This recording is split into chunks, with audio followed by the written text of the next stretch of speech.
Bem-vindos a este espaço de entrevista da Bola TV.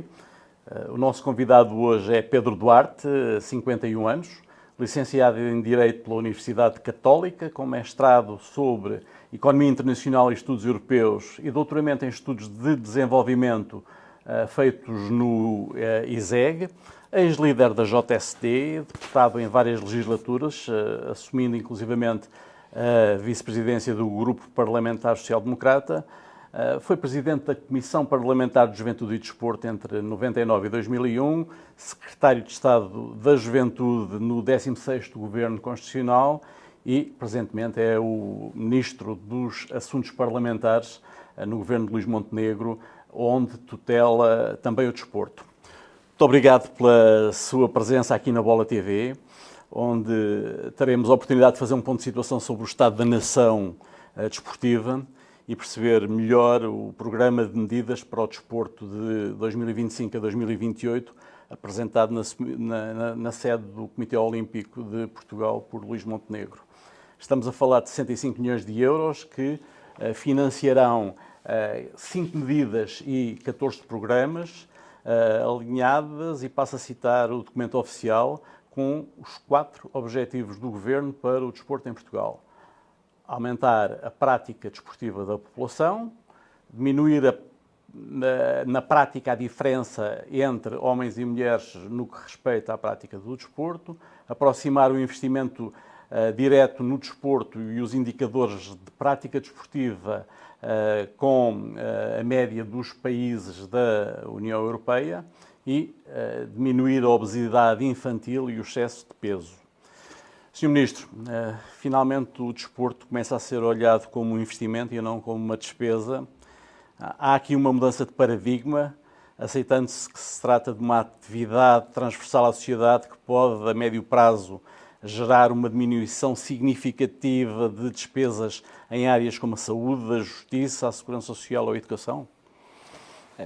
Bom, antes de mais, eu queria agradecer o convite para aqui estar, para estar em primeiro lugar consigo, José Manuel Delgado, que acompanho há muito tempo lendo e vendo com muita regularidade, e na Bola, que de facto é uma instituição, eu diria, de referência no nosso país, com uma história que fala por si e com um presente que é ainda hoje marcante, e não temos dúvidas, um futuro também que está já a ser preparado neste órgão de comunicação social tão relevante. Eu diria que, de facto, ontem foi apresentado este pacote, diria, de medidas que tem o chamado envelope financeiro muito significativo. E isto é importante que se diga porque é algo inédito e nunca visto na história da nossa democracia, até na nossa história de vida comunitária enquanto país. Porque, de facto, de uma assentada só, nós estamos a falar de um montante de 65 milhões, que, para termos um bocadinho a ordem das grandezas, não é? O Orçamento de Estado previa, portanto, o orçamento para o desporto no nosso país, do ponto de vista de investimento público ou de despesa pública, foi em 2024 de 50 milhões de euros. O que temos previsto, aprovado para o Orçamento de 25, é de 54 milhões, portanto, um crescimento de 8%, que já é um crescimento significativo. Mas, em cima disso, e, portanto, para além disso, nós estamos a falar destes montantes, há agora um tal envelope extra, adicional, de 65 milhões, portanto, que é superior a tudo aquilo que estava previsto para 2025. E, mesmo dividindo, isto é para ser aplicado estes 65 milhões durante 4 anos, se os dividirmos durante estes 4 anos, naquilo que temos previsto, significa uma execução deste montante na ordem dos 19 milhões só em 2025. O que, portanto, implica que, para termos noção da grandeza, entre 2018 e 2024, a taxa de crescimento do orçamento para o desporto foi de 2,8%. Ora, de 2024 para 2025, isto significa uma taxa de crescimento de 46%, portanto, de 2,82% para 46%. É, de facto, algo inédito, mas... De onde é que vai sair esse dinheiro? Vai sair basicamente do Orçamento de Estado também. E, portanto, é um pacote que foi acordado com o Ministério das Finanças. Isto é importante que se diga, porque, por vezes, o Ministério das Finanças é o mal da fita, muitas vezes. Muitas vezes, muito justamente, o mal da fita. Admito que sim. Mas se calhar vem com a função. Mas neste caso acho que houve abertura de espírito, porque, essencialmente, isto é justo que se diga, porque o Primeiro-Ministro, de facto, pôs a cabeça, digamos assim, e o corpo em cima da mesa para, de facto, fazer questão que isto pudesse ser alocado ao desporto. é um investimento absolutamente excepcional, de facto, inédito, como há pouco dizia, mas é importante também, digamos isto, que aliás foi na sua introdução, isso foi frisado, é um investimento com retorno para a sociedade. E, portanto, mas é esse o entendimento, é porque esse entendimento nunca houve, nem do PS, nem do PSD. Com certeza. Estamos de acordo. Infelizmente, tenho de dizer, não é só um problema do PS e do PSD, é um problema da sociedade portuguesa. Claro, portanto, nunca foi interpretado, acho que nunca foi dado o valor social ao desporto que, de facto, o desporto merece. Porque o impacto que o desporto tem, o impacto positivo que tem na nossa vida social e comunitária, vida individual naturalmente, mas enquanto comunidade, é de facto muito grande. E isto é uma pena, mas não foi devidamente ainda avaliado, estudado, cientificamente provado, eu diria.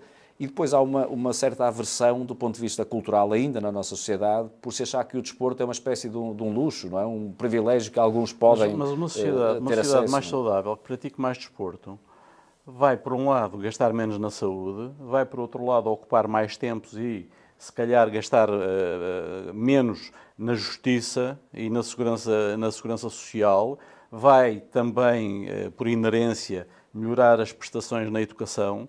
Portanto, é tudo verdade. E isto tem sido praticado e está provado em uma série de países da União Europeia. Completamente de acordo, e a esses benefícios que frisou e que eu subscrevo, podíamos acrescentar outros. Nós sabemos hoje em dia, porque temos problemas de integração e de inclusão de, por exemplo, muitos jovens, que o número é crescente de jovens que nem trabalham nem estudam por um conjunto de circunstâncias, às vezes vivem em contextos difíceis, e quando têm projetos esportivos associados, seja com clubes locais ou de outra natureza, ou nas escolas, eventualmente, acabam por encontrar no desporto, de facto, um rumo para a sua vida, não é? Ou porque seguem mesmo a via desportiva, sendo atletas e querendo desenvolver-se pessoalmente a esse respeito, ou porque isso próprio ajuda naquilo que é a sua integração social e, portanto, depois a partir daí criam outra forma de outros contextos. Se a área da sociedade onde a meritocracia funciona é no desporto. Exatamente. Não tem a ver nem com raças, nem com credos, nem com situações económicas, tem a ver se é melhor ou pior que os outros. E aí a integração é tão fácil quanto isso. E deve haver poucas áreas da nossa sociedade, poucos setores da nossa sociedade onde a tal igualdade de oportunidades seja tão conseguida. Ainda não é 100%, naturalmente, mas seja tão conseguida, porque felizmente nós temos uma rede de coletividades, de clubes, de equipamentos que estão relativamente espalhados pelo país.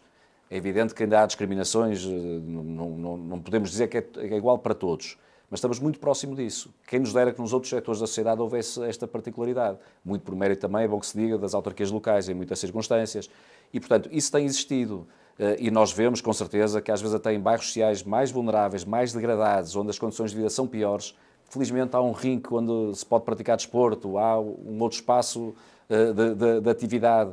E, portanto, nós temos é de potenciar isso, porque valorizando o desporto, nós estamos a criar uma sociedade, toda ela, que vive de forma mais equilibrada, mais saudável e certamente com menos problemas. Não é? Tudo o que disse corresponde a muito daquilo que eu tenho escrito ao longo dos últimos 20 anos e tem sido chover no molhado. Falta uma coisa, e eu vou perguntar-lhe diretamente, tudo isso não devia ser ancorado num acordo de regime? Que permitisse que essas políticas tivessem sequência nas próximas décadas e não morressem na próxima alternância democrática? Admito que sim, admito que sim. Nós temos, de facto, agora previsto este pacote, vamos chamar assim, este programa que apresentámos, de facto, tem uma duração de 4 anos, porque queremos também acompanhar o ciclo olímpico. Não é? E tem coincidido, foi um acaso, eu diria, não foi deliberado porque teve a ver com uma crise política que ocorreu, coincide o prazo, digamos assim, deste mandato deste governo, precisamente com o ciclo político, e agora estão alinhados. Não é? Como digo, é um acaso, mas estão alinhados, porque o governo entrou em funções em abril e os Jogos Olímpicos foram no verão, como sabemos, portanto, há algum alinhamento. Mas eu acho também que, de facto, nós devemos procurar um consenso muito grande da nossa sociedade em torno do desporto. Eu não tenho para já, é bom que se diga, não tenho razões para achar que não haja algum consenso, porque se é verdade que, por exemplo, o maior partido da oposição, o Partido Socialista, não tomou estas medidas no passado, também não me parece que venha, pelo menos eu não os ouvi criticar. Não é? Portanto, eu espero que haja uma adesão, porque isto é para o país. O PSD estaria aberto a conversar com o PS sobre estas matérias? Com certeza. Com certeza. Eu acho que temos toda a disponibilidade e interesse nisso, interesse deliberado, porque acho que o desporto tem que estar acima das questões partidárias, não é? Até do ponto de vista ideológico, é muito difícil nós acharmos que quem é de esquerda gosta mais do desporto ou quem é de direita gosta mais do desporto, não é? Não há uma razão a esse nível. Até por essa vertente, muitas vezes, como eu há pouco dizia, erradamente, é verdade que havia quem tentasse contrariar, como é o seu caso, não é? Mas a tónica geral do nosso país era muito de se olhar para o desporto como algo relativamente acessório, algo que era quase uma regalia que algumas pessoas poderiam aceder. E, portanto, não estava no essencial daquilo que eram as políticas, geralmente políticas sociais. E, portanto, se calhar eu admito que algumas forças partidárias, para não dizer todas, não é? Quando tinham de fazer as suas prioridades do ponto de vista de políticas públicas, achavam que havia outro tipo de políticas sociais que, se calhar, deveriam estar na primeira linha. Não é? Olhavam para a saúde, olhavam para a educação, para a segurança social, de uma forma muito, se calhar, restrita, não percebendo que o desporto poderia ajudar essas mesmas áreas. Não é? E, portanto, por uma via, se calhar, menos direta, mas mais eficaz, apostando no desporto, poderiam ter vantagens. Eu acho que hoje, como disse, já temos até exemplos internacionais e apesar de tudo, eu acho que as sociedades em geral, e portanto também a nossa, têm evoluído ao ponto de hoje já todos percebermos que o desporto, de facto, tem imensas vantagens para o bem-estar e para a qualidade de vida de todos nós. Não é? Para a saúde física, para a saúde mental, que ainda não falamos hoje, mas também é fundamental, não é? Para a integração e inclusão, por exemplo, de cidadãos imigrantes. Nós temos esse desafio também enquanto país pela frente, não é? Para o desenvolvimento pessoal de muitos jovens, muitas crianças, muitos adolescentes, e eu diria até quase para a felicidade, não é? No fundo é isto, para a felicidade dos cidadãos todos eles, porque nós temos exemplos que são quase emocionantes, não é? A ver ao fim de semana, como eu tenho visto, não é? Em muitos casos e um pouco por todo o país, às vezes são milhares de cidadãos que vão desde crianças que estão a praticar desporto com uma alegria muito genuína, até cidadãos que às vezes estão já na chamada terceira idade, mas que porque estão a praticar alguma atividade física, não é? Naturalmente adequada à sua idade, redescobriram uma alegria diferente, uma alegria nova, digamos assim, um novo propósito para a sua vida até, e de convívio com outras pessoas, e quase que rejuvenescem também à custa disso, não só do ponto de vista do bem-estar físico imediato, mas mais do que isso, até do ponto de vista anímico. Não é? Nós tivemos aqui na Bola TV há relativamente pouco tempo uma conversa fantástica com o professor Carlos Neto, que é uma das grandes referências mundiais na luta contra o sedentarismo. E ele teve uma expressão muito curiosa que foi dizer que os aparelhos digitais, os telemóveis, o vício do telemóvel, por exemplo, está para esta geração como o vício do tabaco estava para a geração dele. E isto acaba por ser assustador. Quando nós vemos que, através do desporto, é possível criar um combate muito mais consequente ao sedentarismo, que é um dos problemas. O que me leva a perguntar-lhe se...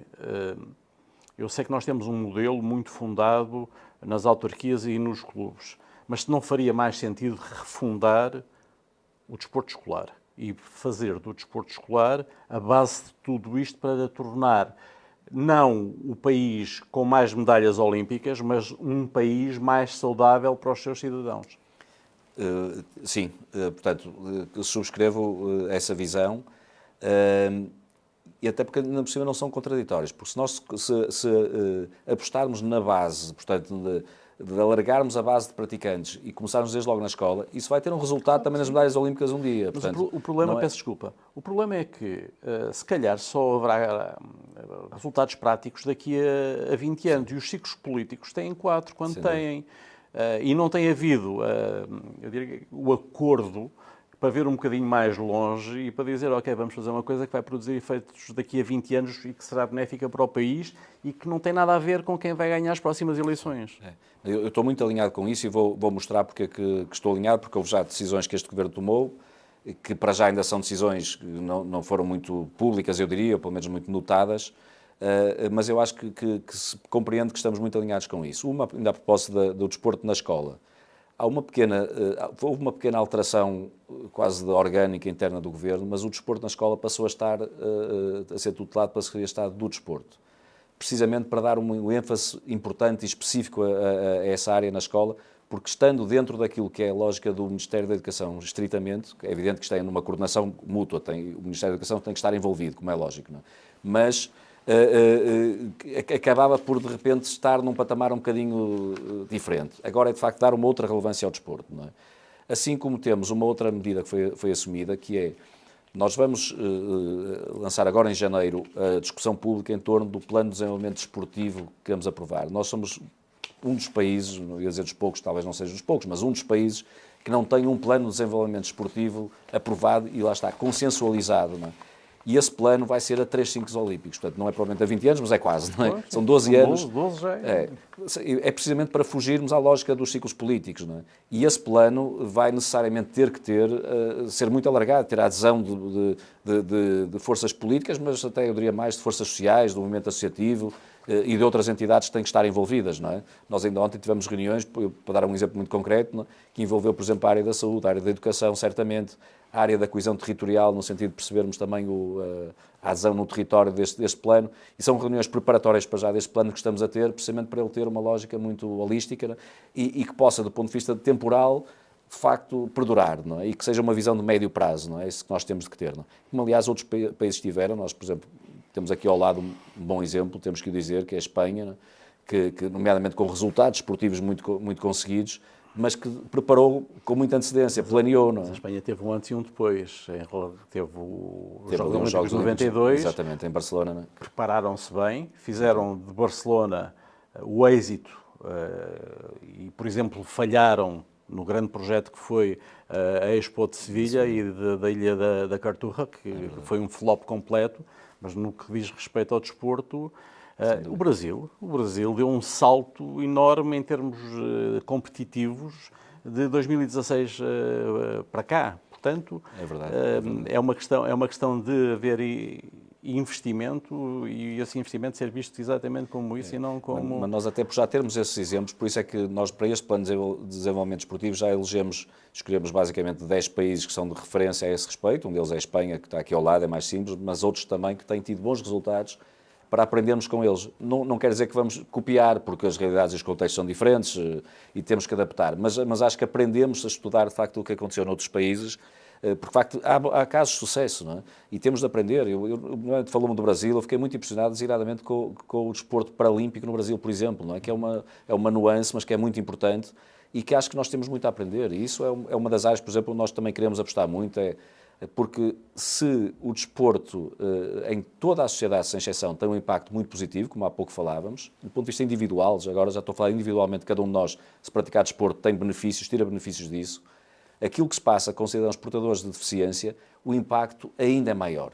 Porque são cidadãos que, por força das suas contingências, têm às vezes dificuldades acrescidas de integração, de convivência, de poderem ter uma vida na sua plenitude, digamos assim, e o desporto colmata muitas dessas dificuldades. E com este programa, o Comitê Paralímpico de Portugal, que tem realizado um trabalho notável e que nos eleva bastante como sociedade, vai poder, a partir de agora, chegar a mais pessoas portadoras de deficiência?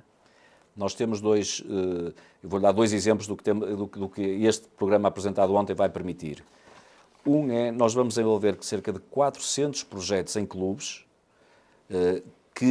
em que os clubes vão ser apoiados para criarem ou aumentarem, mas infelizmente será quase todos criar, porque nós não temos muitos casos, criarem a possibilidade de desenvolver atividades, modalidades, no fundo, para pessoas com deficiência. E, portanto, haverá financiamento para os clubes que quiserem apostar nessa área. Cerca de 400 projetos, não é? Portanto, acho que isso vai ter um impacto, de facto, disruptivo, eu diria, no nosso país, não é? E depois vamos apoiar, que o montante é mais baixo até, mas eu acho que simbolicamente é muito importante. Nós garantimos com isso o financiamento para se poder desenvolver um centro de inovação, de investigação e de desenvolvimento do Comitê Paralímpico, que aliás será a nova sede do Comitê Paralímpico de Portugal, que será aqui perto de Lisboa, em Odivelas. Portanto, há um projeto já feito, um projeto arquitetónico já desenvolvido, mas de facto eles não tinham condições de o levar para a frente. E tinham basicamente o projeto parado. É um projeto muito interessante, porque para além de dar boas condições ao Comitê Paralímpico, enquanto a sua sede, vai ter um espaço de investigação científica associado ao desporto para pessoas com deficiência, vai ter um espaço próprio também de treino e de prática lá dentro. Há parcerias que vão ser feitas com instituições de ensino superior, por exemplo, e, portanto, acho que vai elevar também e qualificar, capacitar, eu diria, também aquilo que é uma vertente do desporto muito importante, que é direcionada para pessoas, do fundo, do desporto adaptado, como se costuma dizer, não é? E que precisa também de ciência e de inovação em torno desta componente desportiva. E podemos proporcionar isso. Eu vou dizer que talvez seja a medida, não é a mais cara, digamos assim, mas é aquela que mais se calhar é mais inspiradora. Para mim devo dizer, é mesmo isso, é mais inspiradora, não é? Acho porque está a olhar para o futuro, está a olhar de uma forma muito positiva para um desporto que merece todo o nosso carinho, não é? Em relação aos clubes têm tido um papel muito importante na história do desporto em Portugal. Eu diria que ao longo, pelo menos, do último século, têm-se substituído ao Estado em muito do que é o fomento desportivo que deveria caber ao próprio Estado. E quando eu digo um século, não são os 50 anos do 25 de Abril, já vamos para trás e já vamos para a Primeira República e se calhar vamos ainda, em muitos casos, para a monarquia. Mas os clubes dizem que são maltratados pelos governos no aspecto da fiscalidade. Concorda que este facto é verdadeiro? Primeira questão. Segunda questão, há condições para alterar seja o que for? Há uma realidade que é inequívoca. O que os clubes fazem, de facto, pelo desporto e, portanto, pela sociedade, não é notável. É notável. E, aliás, basta percorrer o país, eu ia dizer o fim de semana, não, porque há treinos durante a semana, ou no fim de semana, normalmente é quando é o culminar, quando são os jogos e as provas e as competições, não é? Mas é um trabalho diário que é feito por clubes por todo o país que é absolutamente notável e, de facto, o que fazem pela sociedade é excepcional. E, portanto, é natural que muitas vezes se sintam injustiçados e eu tenho que dizer com sinceridade, porque acho que as pessoas que nos acompanham merecem esta frontalidade, provavelmente isto vai continuar a acontecer, porque não há recursos no Estado suficientes para nós compensarmos com justiça o trabalho que é feito. É um trabalho que a sociedade faz, é de baixo para cima e ainda bem que o faz. Agora, isso não quer dizer que o Estado se deva desresponsabilizar e, portanto, há algumas coisas que podem ser feitas. Nós, até neste programa que estamos a apresentar, como dei há bocado aquele exemplo, nós temos vários projetos que vai ser para apoiar diretamente os clubes, a ideia é essa, e admito que até do ponto de vista da fiscalidade nós possamos olhar para algumas matérias. Especialmente para o IVA, que é aquilo que tem sido mais recorrentemente solicitado. Sim. E a verdade é que vale a pena pensar-se nisso um dia, porque se há determinado tipo de atividades, designadamente culturais e afins, que têm taxas reduzidas de IVA, por exemplo, é difícil de explicar porque é que o desporto não tem. E o Governo tem assumido, pela voz, designadamente, do nosso Primeiro-Ministro, que nós temos duas áreas de atividade na nossa sociedade que, de facto, devemos, por um lado, elevar e, por outro, devemos colocar no mesmo patamar, que é precisamente a cultura e o desporto. Que ambas são importantes. Aquilo que há pouco dissemos para o desporto é válido para a cultura. E, portanto, se nós temos, de facto, determinado tipo de fiscalidade para a cultura, eu acho que nós, paulatinamente, também é importante perceber que o Estado tem, e o país tem recursos escassos. São finitos. São finitos, então nós não podemos prometer mundos e fundos, não é? Por muito que possamos achar que é justo, mas acho que há um caminho a ser percorrido nesse sentido, para podermos, pelo menos lá está, diminuir alguns custos de contexto associados aos nossos clubes. Não é? Disse há pouco tempo, numa alocução que fez à Liga de Clubes, que não há condições sociológicas para considerarmos nesta fase da nossa vida coletiva apoios diretos a uma atividade profissional e uma indústria que tem a dimensão do futebol profissional no nosso país. Quero detalhar um bocadinho melhor o que disse quando falou em condições sociológicas. Sim, isso foi no âmbito da cimeira dos presidentes dos clubes de futebol profissional do nosso país. E é porque nós, quando vivemos numa democracia, portanto, quem governa tem evidentemente de ter um caminho e um rumo muito claro, mas tem de perceber que está a representar aquilo que é um país, numa população, se quisermos. E eu acho que não há condições para hoje em dia a população portuguesa aceitar que o Estado esteja a dar apoios diretos a clubes de futebol profissional, que é de facto uma indústria hoje em dia, e é uma indústria que movimenta de facto milhões, centenas de milhões, milhares de milhões às vezes, não é? Se somarmos tudo. Não é? E portanto é uma indústria como há outros setores de atividade. E que aliás isso é assumido pelo futebol profissional e muito bem, eu acho que de facto tem-no feito de forma muito adequada. E, portanto, como o Estado não está a desenvolver apoios para o setor, se calhar, automóvel, para o setor da aviação, para o setor de qualquer atividade, poder dar inúmeros exemplos, não faz sentido nós criarmos apoios diretos para dar ao futebol profissional, ao contrário, por exemplo, do que acontece com outras áreas do nosso desporto, onde aí eu defendo, como se vê, aliás, que o Estado tem que intervir necessariamente. O futebol profissional é um bocadinho diferente. Em relação ao futebol profissional, não é não. Desse ponto de vista dos apoios diretos, sim. O que não quer dizer, isso também é importante que se diga, até porque acontece também noutras áreas de atividade económica do nosso país, que o Estado não crie condições que designadamente ajuda à competitividade internacional do nosso futebol português. Porque aí estamos a ajudar, é mais um investimento com retorno, não é? Estamos a ajudar o país se o fizermos também. E, portanto, há abertura para que nós possamos olhar para um conjunto de matérias, algumas até se calhar, falamos há pouco da questão do IVA da bilhética, por exemplo. Exatamente. Não é? Há matérias que vale a pena se calhar olharmos para elas. Se calhar podemos entender que há concorrência desleal por parte dos outros países onde os clubes têm um tratamento mais benéfico. Exatamente. Essa é uma das matérias, mas até pode haver outros exemplos. E, portanto, aí eu admito que haja abertura para pensarmos no assunto. Agora, apoios diretos, aí, perdoe-me, eu sei que talvez não seja muito popular, pelo menos junto de alguma... Eu admiro a frontalidade. Eu disse perante os presidentes dos clubes, que admito que não tenham gostado, mas eu acho que é preferível nós sermos frontais até para estarmos todos a perceber com o que contamos. Não é? Quem é que fez mais? O Estado pelo futebol ou o futebol pelo Estado? Ao longo da história? Agora, eu se tiver de optar por uma das... E é evidentemente um instinto, eu não tenho base científica para o que estou a dizer, para fundamentar, mas a minha percepção é que eu acho que o futebol fez, neste país, muito mais pelo Estado do que o contrário. Foi um agregador da lusofonia, por um lado. Tem tantas coisas boas, essa é uma delas, mas eu acho que sim. Agregador da lusofonia, só quem esteve na lusofonia durante as competições internacionais sim. É que se calhar percebe o que é que... até ao ponto onde acabou por ser benéfico, e o futebol tem rankings que o país não tem. Sem dúvida. E há um fator imaterial, se quisermos, que não é fácil de medir, não é?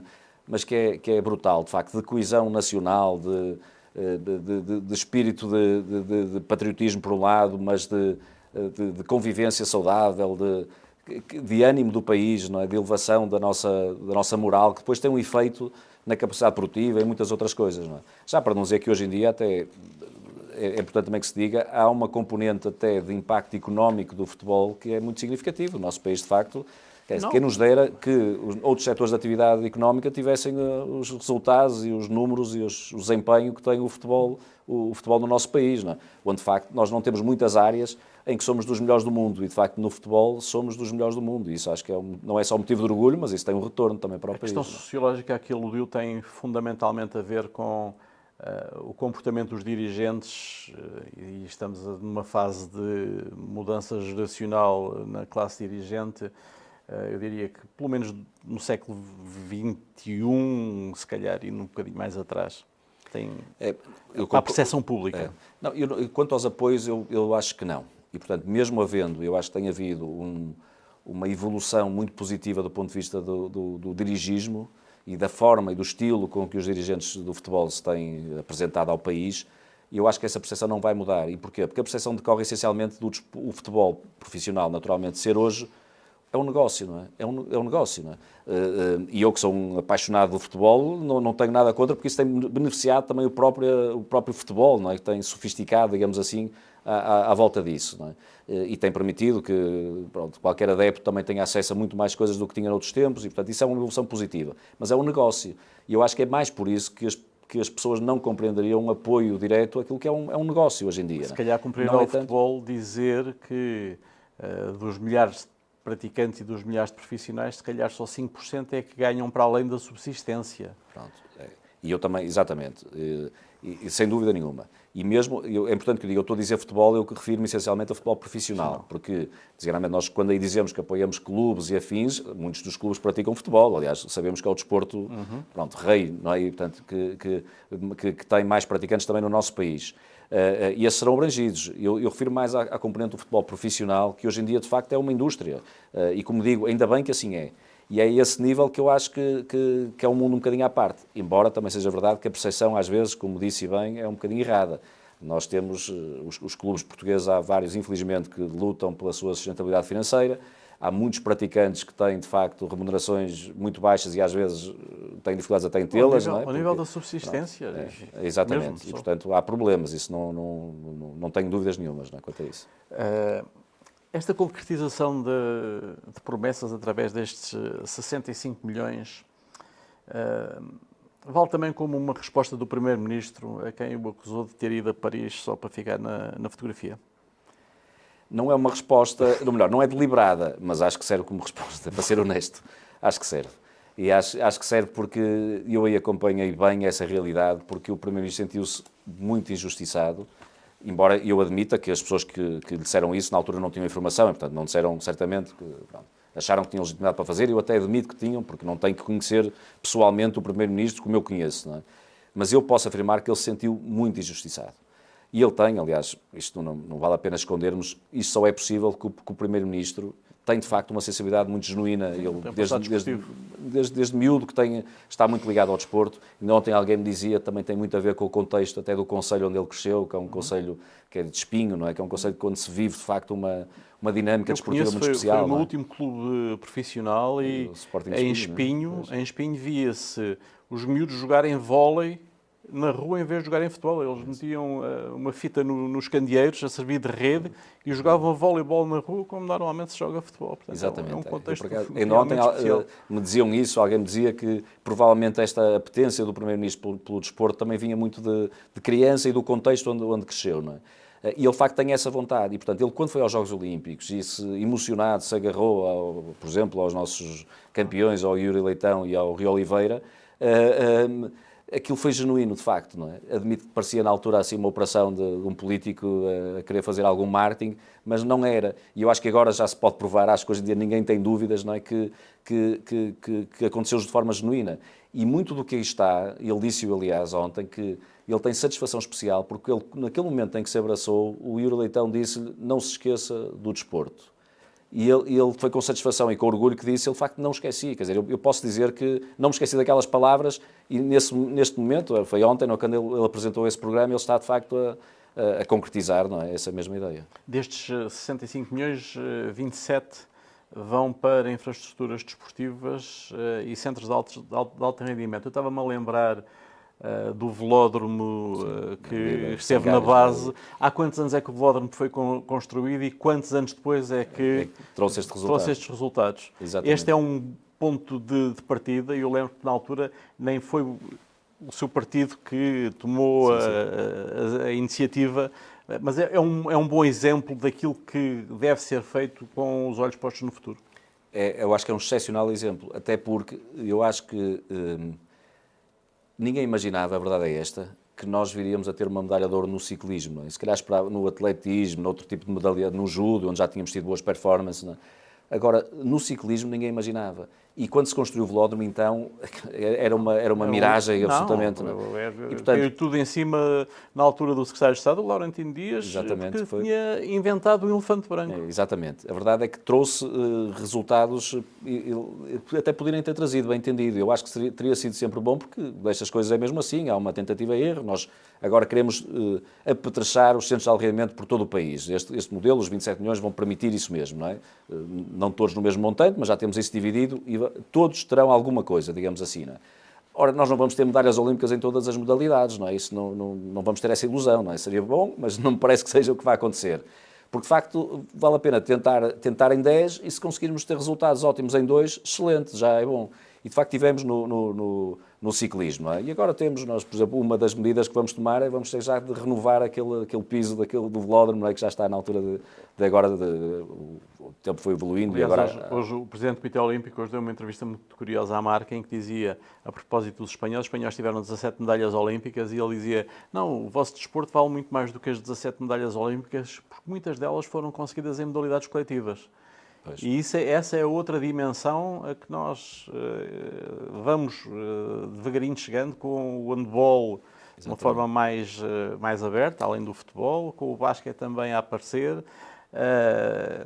E é pena que o Joaquim Patins tenha passado ao lado da possibilidade olímpica em 92 em Barcelona. Estes itens chegaram facilmente a estes itens, por exemplo, 12 milhões para a inclusão e desporto para todos. que acabamos por chegar facilmente porque, no fundo, é um culminar de um trabalho dos últimos meses, não é? Agora, foi muito feito em parceria com o movimento associativo. E, portanto, aliás, esta é uma novidade importante deste programa. É a primeira vez que o Estado não diz vamos, nos próximos 4 anos, vamos executar. Não, nós passamos este bloco para o movimento associativo, através do Comitê Olímpico e do Comitê Paralímpico, mas, por sua vez, quem integra estes comitês são as federações esportivas, que, por sua vez, os clubes integram as federações. Portanto, é, no fundo, todo o movimento associativo que vai executar e que terá também esta responsabilidade agora de estar à altura de poder concretizar este plano. E ele foi construído muito com base do que ouvimos e do que aprendemos da base, digamos assim, não é? E tivemos este trabalho feito durante os últimos meses e, portanto, acabou por ser fácil este último momento porque o trabalho estava feito anteriormente, não é? Agora foi muito feito, evidentemente nós aprendemos com o que era a realidade do local, não fui eu, nem o Secretário de Estado do Desporto, que aliás foi uma peça crítica para conseguirmos este programa, não foi nenhum de nós que desenhou isto no gabinete por acharmos que tínhamos ideias geniais, não é? Isto foi essencialmente do que bebemos e do que apreendemos, do que vinha de quem está no terreno, não é? Estamos na fase final da entrevista, tenho aqui 3 questões só, que são mais pessoais. A primeira era, como é que tem sido esta experiência? Já tinha tido uma experiência governativa, mas esta experiência de ser um interlocutor privilegiado com os restantes partidos neste contexto de governo minoritário. É desafiante, eu diria, e eu assumi esta função com um espírito de missão, porque também não escondo e não vale a pena iludirmos-nos, implica um sacrifício pessoal. Há uma componente que é sacrifício pessoal, não vale a pena termos dúvidas. Eu tenho a minha vida profissional orientada num sentido muito diferente. Estava numa empresa multinacional, portanto, do setor privado, e de facto isto é uma viragem muito grande que do ponto de vista estritamente pessoal é um retrocesso, no sentido que estou a parar aquilo que era um percurso que estava a percorrer. Está a pagar para ser governante? Sim, objetivamente, não é? Não vale a pena escondê-lo, não é? Mas há um lado de missão e de realização pessoal que também tem valor, não é? Não vale a pena também escondermos. E portanto, nesse sentido, a missão de democraticamente tentar encontrar pontes com outras forças partidárias é muito nobre. Eu acho que a democracia é, em parte, também a arte dos consensos, a arte de podermos encontrar pontos de encontro, não é? A arte do possível, exatamente, não é? Isso é levado ao extremo com o Parlamento que temos atualmente, que está, de facto, muito extremado, e isso eu tenho pena nessa parte. Acho que há uma agressividade que não se justifica, não é? Porque no fim do dia nós temos ideias diferentes, achamos que os caminhos devem ser diferentes, mas eu acho que o objetivo é comum, quer dizer, nós queremos proporcionar melhor vida a todos nós, aos nossos familiares, aos nossos concidadãos e, no fundo, a todos os portugueses, não é? Tinha por hábito, antes de integrar o governo, de assistir a espetáculos desportivos? Sim, isso é uma das minhas... ainda tenho, apesar de tudo. E hoje em dia sou mais criterioso a ir aos recintos. Não escondo também que é essencialmente futebol, é importante. Embora gosto de todas as modalidades, mas o futebol está na primeira linha. Hoje sou mais criterioso porque na função de ministro se vou a um sítio, depois é importante que vá a outro e não quero discriminar a esse respeito. Portanto, tenho ido aos jogos da seleção ou das seleções femininas e masculinas. Mas a jogos de clubes não tenho ido, não é? Mas assisto na televisão, isso não escondo, não é? Vou acompanhando e continuo, felizmente, todos os dias a acompanhar. Acompanho mais uns que outros? Mais uns que outros, mas eu gosto... Não foi sempre assim, portanto, quando eu era miúdo, adolescente, fui um fervoroso apoiante de um determinado clube. Até vou dizer uma coisa que é muito pouco habitual, de 2 clubes em simultâneo, que para muita gente eram rivais, não é? Não escondo, era o Boa Vista e o Futebol Clube Porto. E tenho muitos amigos que não compreendem como é que é possível gostar dos dois, mas eu de facto sempre gostei dos dois desde miúdo e fui sócio de ambos ao mesmo tempo durante muitos anos, mas já não sou sócio de nenhum também há muitos anos, porque hoje em dia eu aprecio mesmo o desporto em si e não tanto o clube, digamos assim. Portanto, vejo o desporto, o futebol designadamente, mas o desporto em geral de uma forma relativamente tranquila e aprecio, aprendi a apreciar essencialmente o desporto. Agora ainda hoje, os meus tempos livres, uma parte significativa é acompanhar os eventos e a acompanhar a realidade à volta. E, portanto, eu, nomeadamente a bola, não só, acompanho diariamente também aquilo que são as notícias à volta do desporto. Tem algum hobby associado ao desporto como praticante? Nos últimos anos, o único que tenho é a corrida individual por uma questão de gestão de tempo. Portanto, aquilo que eu gostava mais de fazer, que há alguns esportes mais que implicava outras pessoas, portanto, o futsal mais nos últimos anos, não é? Futebol de 11 foi há muitos anos atrás já, mas há um tempo jogava com um grupo de amigos e de colegas o futsal, como se chama hoje em dia, não é? Às vezes ténis, pádel, mas como isso implica normalmente outra pessoa e os meus tempos são muito limitados, é nas pequenas oportunidades. Eu atualmente, confesso, dou umas corridas aí na rua, porque é quando tenho oportunidade e só depende de mim próprio, não é? Sr. Ministro, muito obrigado, foi um prazer, Foi um creio gosto. que ficámos elucidados, agradeço-lhe pela frontalidade. Nós voltaremos com as entrevistas na Bola TV.